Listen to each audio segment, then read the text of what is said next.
আসসালামু আলাইকুম। এখন আমি যে ভর্তির কাজ করতেছি এটি হচ্ছে Vivo Y53s। তো এই ফোনটি হচ্ছে ওয়াটার ড্যামেজের। এই ফোনটি আমি বেশ ভালোই সময় ধরে চেষ্টা করতেছিলাম কোনোভাবেই এই ফোনটি কমপ্লিট হওয়ার পরে ক্যামেরাটি কিন্তু কোনোভাবেই আসে না এবং কি ক্যামেরা একটু ফেইল দেখায়। তো এখানে আসলে অনেকে বলবেন যে এখানে ক্যামেরাগুলো নষ্ট। তো আসলে অনেক সময় ক্যামেরাগুলো নষ্ট হয় না। এই বিষয়টি হচ্ছে আমাদেরকে মাথায় রেখে কাজ করতে হবে। তো এইখানে হচ্ছে বেশ কিছু এলডিও লাইন রয়েছে 2.8 ভোল্ট।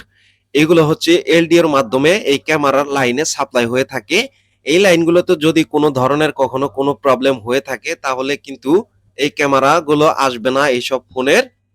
তো এইখানে একটি স্টিলের ছোট যে ঢাকনা ছিল এই ঢাকনাটি উঠানোর পরেই আমার চোখে পড়ে যে এখানে এলডিও ভোল্টেজের যে লাইনগুলো সেখানে হচ্ছে কোনো লাইন ইন হচ্ছিল না বা কোনো লাইন এনেবল হচ্ছিল না, যার কারণে এই লাইনগুলোতে হচ্ছে 2.8 ভোল্ট আমি আউটপুট পাই না। তো এখানে হচ্ছে দুটি এলডিও রয়েছে, একটি এলডিও হচ্ছে ফ্রন্ট ক্যামেরার জন্য আর একটি এলডিও রয়েছে হচ্ছে ব্যাক ক্যামেরার জন্য। এই ক্যামেরাগুলো যখনই আসে না তখনই আমার এদিকে সন্দেহ অবশ্য হয়। তবুও আমি আপনাদেরকে, যেহেতু এই কাজটি আমি করছি সেই কারণে আমি আপনাদের সাথে শেয়ার করলাম। এটি হচ্ছে আপনাদের এটি হচ্ছে ব্যাক ক্যামেরার জন্য, ব্যাক ক্যামেরার লাইনের সাথে যুক্ত এই এলডিওটি। তো এটি কিন্তু যথাযথভাবে এখানে ক্লিন রয়েছে, কোনো ধরনের কোনো প্রবলেম এখানে নাই। তো এখানে আরেকটি ছোট এলডিও রয়েছে, গ্লাস এলডিও। তো এই এলডিও এখন আমি উঠাবো, আর তার আগে হচ্ছে যে এলডিওটা ব্যাক ক্যামেরার জন্য ছিল ওটি আমি উঠে নিয়েছিলাম। এখন এখানে আমি হচ্ছে বসিয়ে দিচ্ছি, বসিয়ে দিয়ে তারপরে হচ্ছে অন্য একটি এলডিওর দিকে আমরা যাব। আর এখানে এখন যে এলডিওটা আমি রিমুভ করতেছি এটি হচ্ছে ফ্রন্ট ক্যামেরার জন্য। তো এই ফোনটিতে কিন্তু ফ্রন্ট ক্যামেরাও আসছিল না এবং কি ব্যাক ক্যামেরাও আসছিল না।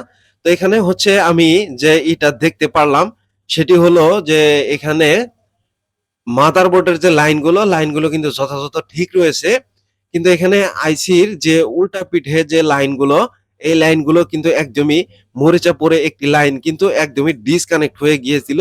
এটি কিন্তু আমাদের নজরে এত সহজেই কিন্তু পড়েনি।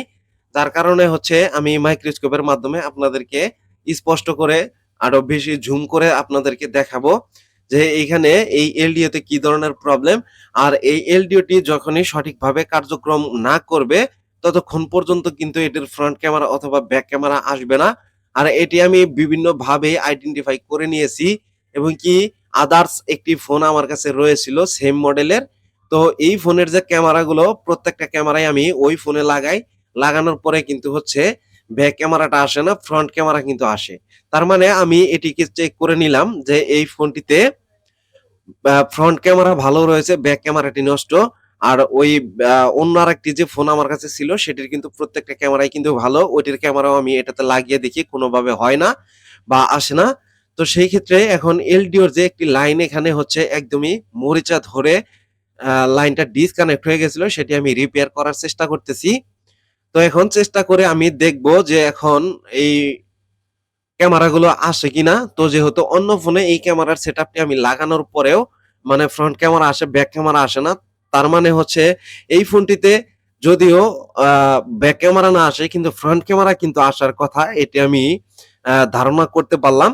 তো এখন ছোট স্টেনসিল আমার কাছে না থাকার কারণে আমি বড় স্টেনসিল দিয়ে কিন্তু এটি হচ্ছে এই আইসিটা আমি রিবোলিং করে নিচ্ছি।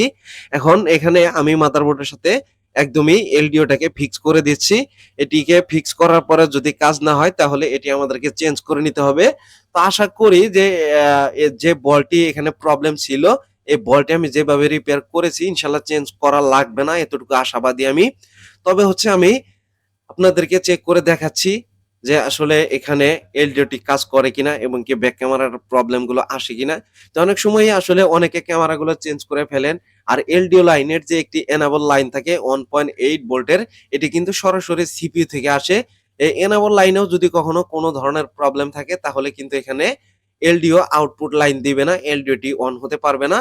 তো ফোনটি চালু করে নিলাম। তো দেখেন ফ্রন্ট ক্যামেরাটি কিন্তু চলে আসছে। এখনো কিন্তু ব্যাক ক্যামেরার কোনো সাড়া শব্দ আমি পেলাম না।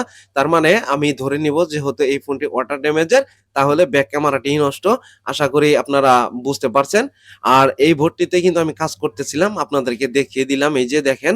আর হচ্ছে এখানে এখন আমি এটিকে এইভাবে করেই হচ্ছে